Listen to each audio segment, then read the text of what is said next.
Pernah nggak sih kamu ngerasa kayak udah punya sesuatu, tapi entah kenapa masih aja ada perasaan kurang? Kayak kamu udah beli HP baru, tapi 2 minggu kemudian kamu lihat iklan HP versi yang Pro Max, Ultra Plus, entahlah edition, terus tiba-tiba kamu merasa HP kamu yang sekarang udah ketinggalan zaman. Padahal baru cicilan bulan pertama juga belum kelar. Itu yang aku sebut kemiskinan dalam kekayaan.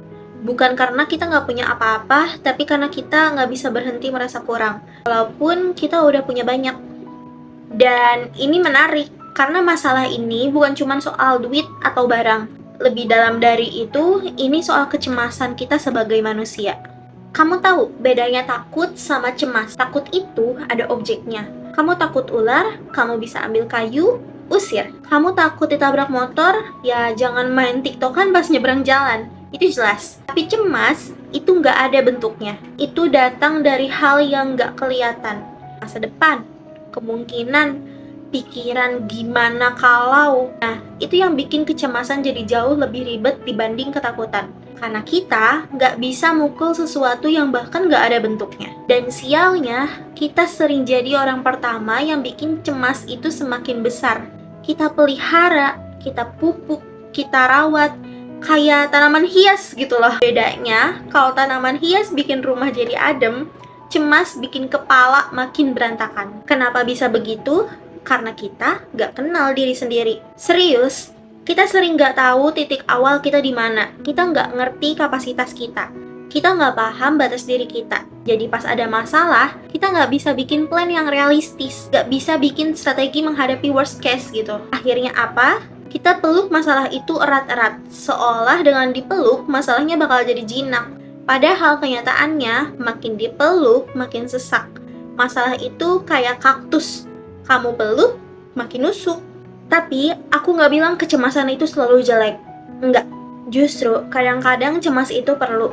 Karena cemas bikin kita berhenti sebentar, mikir, ngecek ulang kapasitas kita. Mana yang bisa kita lakukan, mana yang enggak. Itu semacam mekanisme warning dari tubuh dan pikiran kita. Masalahnya, kita kebanyakan nggak berhenti di titik warning. Kita malah bikin cemas itu tuh jadi rumah. Kita tinggal di dalamnya, kita dekorasi cemas kita pakai perbandingan sosial. Lihat tuh, si A udah segini, gue baru segini. Lihat tuh, si B udah nikah, gue masih sendiri. Lihat tuh, si C udah punya rumah, gue masih ngekos. Lama-lama, kebahagiaan kita yang harusnya dibangun atas keinginan kita sendiri malah dirusak oleh standar orang lain. Dan disitulah kita jadi si miskin dalam kekayaan. Kaya itu relatif banget. Kalau kita lihat dari kacamata finansial, ada orang yang gajinya 30 juta sebulan tapi ngerasa kurang. Ada juga orang yang gajinya 3 juta tapi bisa tidur nyenyak tiap malam. Mana yang lebih kaya?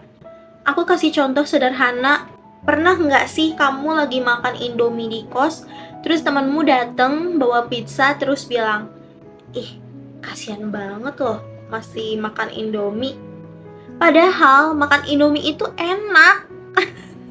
Itu comfort food level dewa gitu loh. Tapi gara-gara ada standar perbandingan, tiba-tiba yang tadinya nikmat berubah jadi minder. Itulah masalah kita.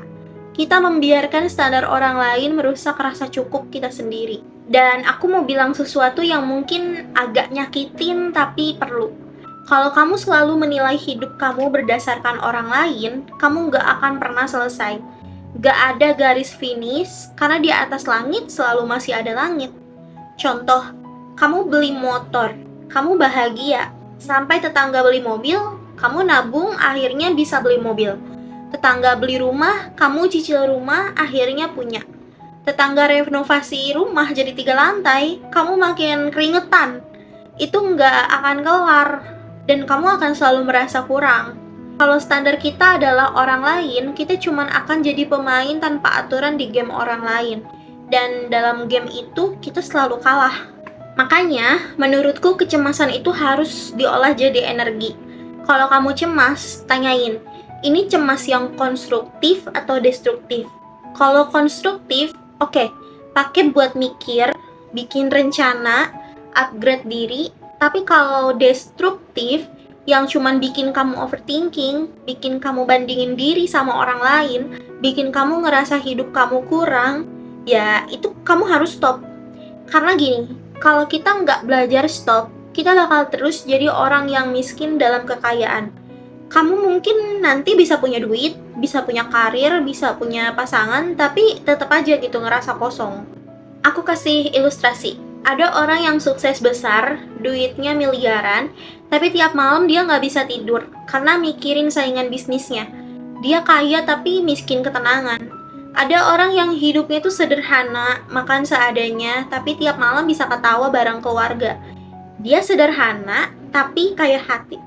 Pertanyaan yang harus kita tanya ke diri sendiri adalah, kaya yang mana yang kita mau?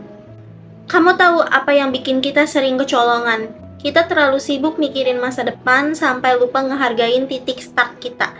Kita lupa bersyukur, kita lupa ngasih kredit buat diri sendiri. Kamu mungkin belum jadi versi paling hebat dari dirimu sekarang, tapi lihat ke belakang sebentar. Kamu udah sejauh ini. Kamu udah lewatin banyak hal yang dulu kamu kira nggak bisa. Kalau kita terus-terusan ngeliat itu, ya kita bakal selamanya hidup dalam miskin meskipun sebenarnya kita kaya. Jadi gimana caranya kita keluar dari lingkaran ini? 1. Kenal sama diri sendiri. 2. Bikin tujuan yang datang dari diri sendiri, bukan karena standar orang lain. 3. Sadari bahwa cemas itu boleh, tapi jangan tinggal di dalamnya. Ingat, tujuan kita itu tujuan kita, bukan tujuan orang lain. Kalau kamu ngejar sesuatu cuman biar bisa nunjukin ke orang lain, pada akhirnya tuh kamu nggak akan pernah merasa cukup. Kita sering lupa bahwa makna hidup itu bukan ditentukan sama pencapaian besar, tapi sama cara kita memakai apa yang udah ada. Jangan sampai karena kita sibuk ngejar validasi dari luar, kita jadi orang yang miskin dalam kekayaan. Karena percaya deh, nggak ada yang lebih ironis daripada punya segalanya tapi tetap merasa nggak punya apa-apa. Kita itu bukan tentang apa yang kita punya, tapi tentang seberapa bisa kita merasa cukup. Dan kalau kita gagal merasa cukup, ya kita bakal terus jadi si miskin dalam kekayaan. See you!